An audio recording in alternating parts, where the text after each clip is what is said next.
The sign was bright red, nailed right into my front lawn. Property under HOA violation. Subject to seizure.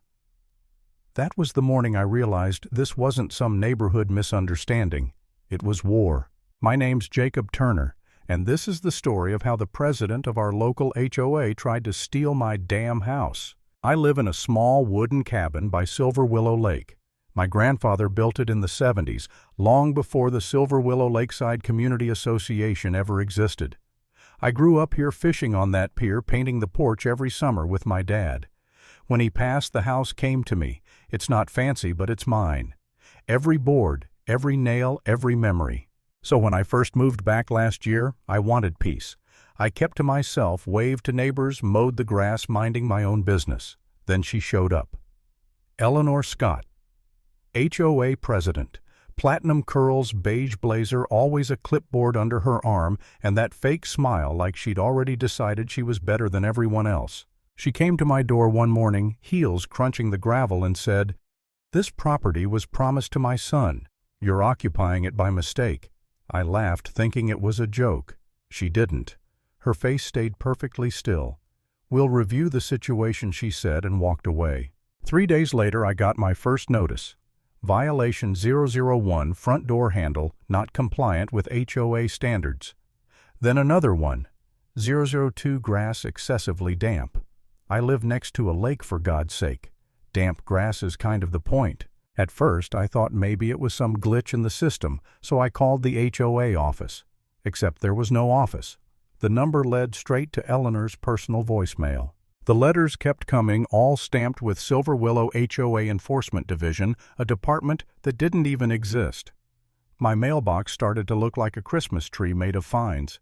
Each envelope carried the same P.O. box, the same one Eleanor used for her president's updates.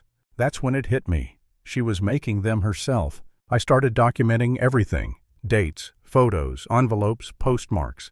Grandpa used to say, "When someone lies, they leave fingerprints in the details."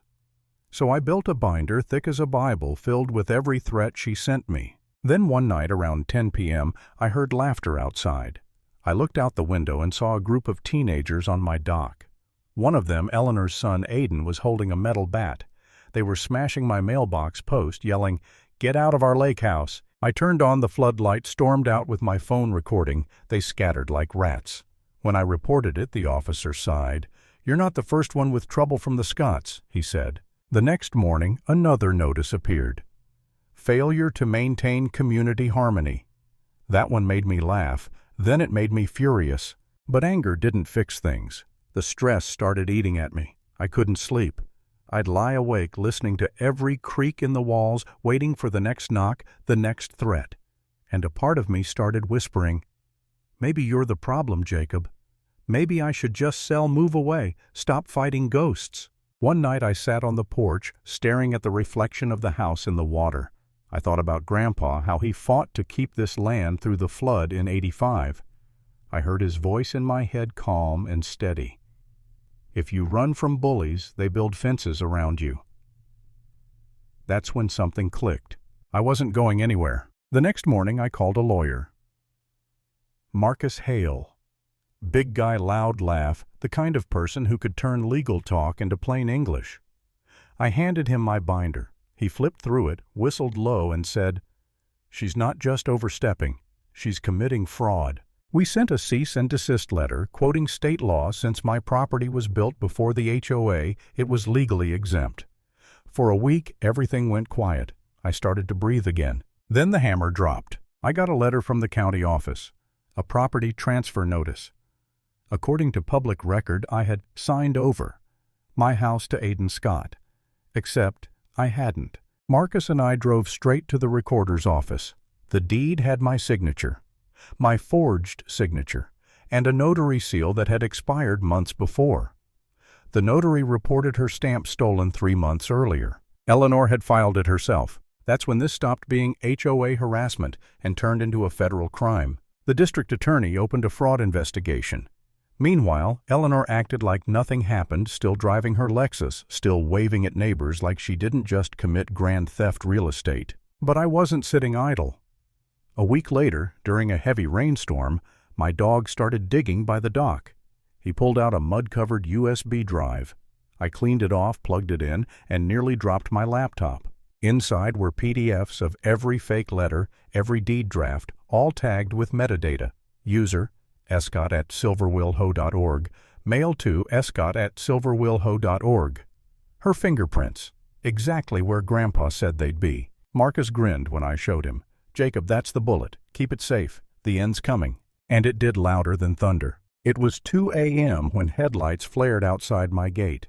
A white SUV. Eleanor's. She stepped out, umbrella snapping in the wind, shouting, "I'm here on HOA emergency business. You can't block me." I hit record on my phone and told her calm as stone. "You're trespassing, Eleanor." She shoved the gate open, soaking wet, yelling that I was endangering the community by refusing inspection.